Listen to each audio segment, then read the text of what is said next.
Wonder kung bakit parang minsan tayo mga mananampalataya, left behind tayo sa mga unbelievers. Parang mas nagiging successful pa yung mga hindi mananampalataya sa atin.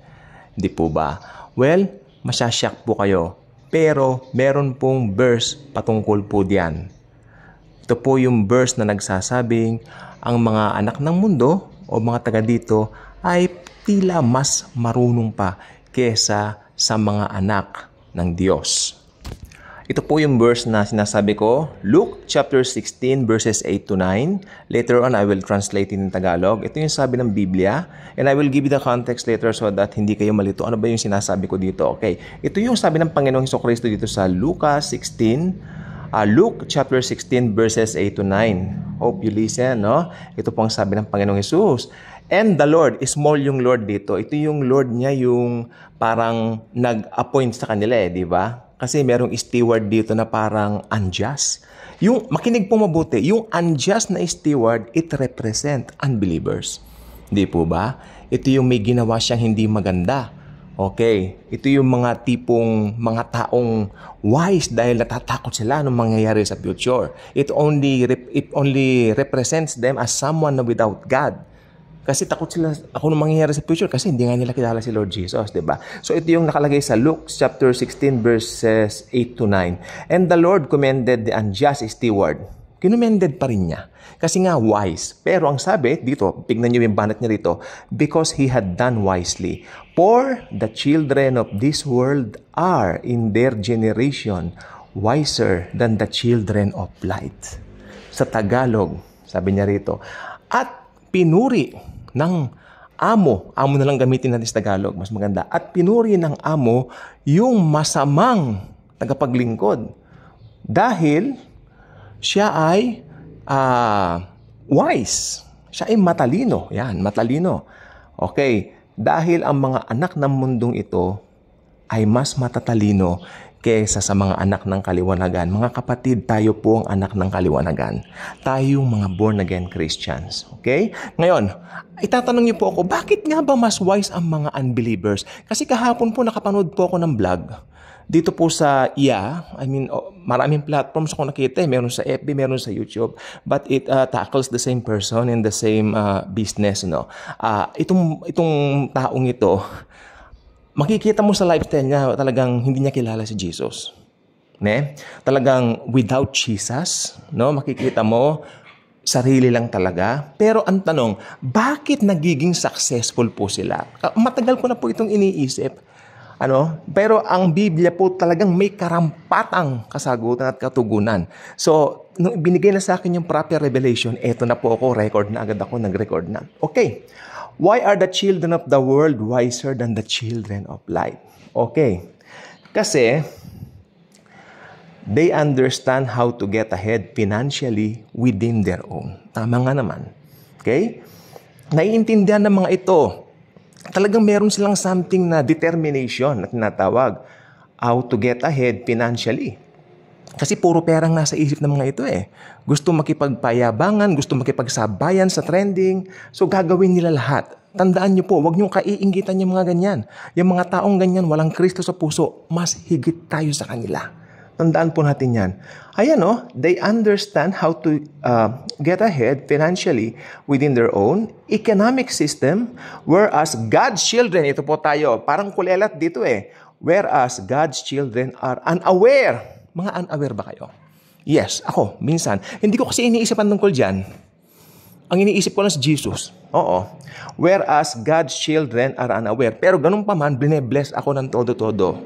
Tayo mga Kristiyano, hindi tayo nag-iisip ng maganyan. Sabi ni Jesus nga, seek first the kingdom of God and all these things shall be added unto you.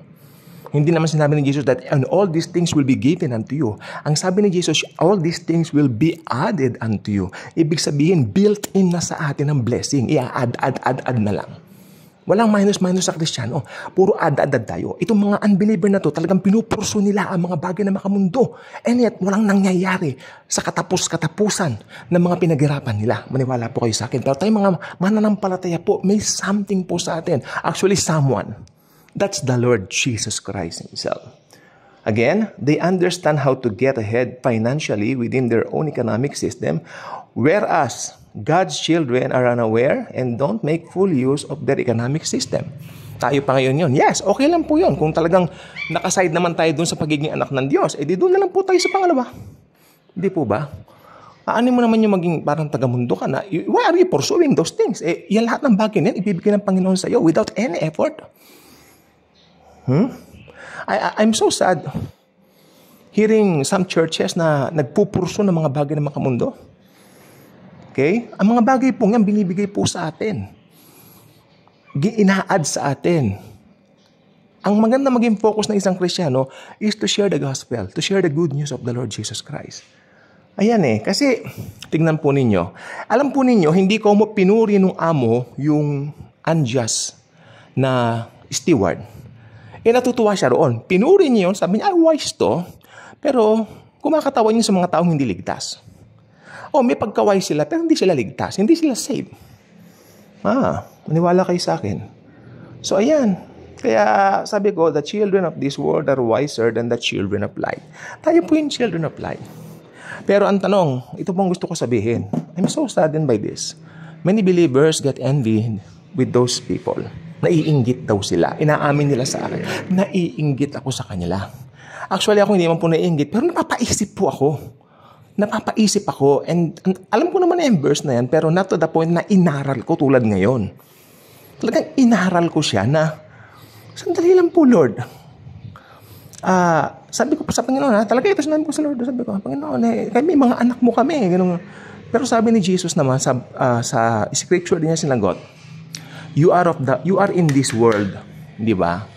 But you are in this world right now, but you are not of this world. Nandito ka sa mundo pero hindi kita dito. Anong sabi ni Jesus kay Pontius Pilate nung dinakip siya? Are you the king of the Jews? Sabi niya, my kingdom is not of this world. If my kingdom is of this world, surely my followers will fight for me. Sabi niya. Tulad po ni Jesus, hindi po tayo taga dito. Tagalangit po tayo Tagalangit na bayan po tayo. So, sometimes, alam niyo, mag-pray muna kayo bago kayo magbukas ng YouTube, ng mga social media. Yung mag-pray kayo, Lord, alisin mo sa akin ang espiritu ng envy. Kasi sometimes, tinatamaan ng inggit, maski na yung mga Kristiyano. Napapawonder pa sila, bakit itong mga unbelievers mas nagiging successful kaysa sa ating mga born-again Christians?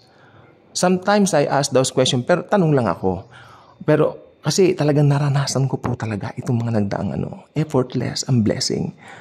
Yung mga ibinigay sa akin ni Lord ngayon, pinupurso ng ibang mga tao yan na hindi mananampalataya. And then, ang ko lang dito sa vlog na ito, bakit ako gumawa ng ganitong vlog?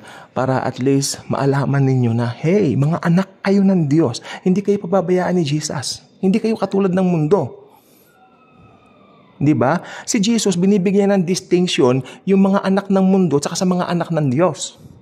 Okay, bigyan ko po yan isang example. Sabi niya, I'm praying for them, not for the people of the world, but for them. Tayo yun, mga born-again Christians. Tayo yung ipinag-pray niya sa John 15 o sa John 14. Tayo ang concern ni Jesus, hindi naman yung mga unbelievers Kasi open naman sa kanila ang salvation. Kung talagang tatanggapin nila, mahal ni Jesus lahat, pero ang pinaka-special kay Jesus, yung mga born-again Christians. Kaya hindi tayo dapat tamaan ng inggit sa mga hindi mananampalataya na nagsasucceed sa buhay. Hindi talaga dapat po. Kasi naalarma na po ako, ang dami pong naiinggit talaga sinasabi sa akin. So sabi ko, medyo nakakabwisit na rin to. Kasi nakikita pa ng mga Kristiyano, parang affected sila. Nalulungkot ako sa ganon. Minsan yung isa nga dito, Kristiyano, nawawalan daw siya ng confidence dahil yung mga ibang kaidaran niya, ganun. Sabi ko, hindi. May plano si Jesus sa ating mga born-again Christians. Iba tayo. Tayo ang apple of the eye niya. Sometimes we have to remind each other, sino pa tayo kay Jesus? Very VIP tayo. Very important person tayo para kay Jesus. Kaya kung hindi pa kayo subscriber sa channel na ito, I invite you to do so. Click the notification bell. Share this video. Share the wonderful love of the Savior. The Lord Jesus Christ Himself. Again, wag tayong maiinggit sa mga unbelievers. Bagkus ipag-pray natin yung mga unbelievers na makakilala rin sa Panginoong Hesus. Sapagkat yun ang pinaka-importante na kanilang dapat makilala sa buong buhay nila. Thanks, and Jesus truly loves us all.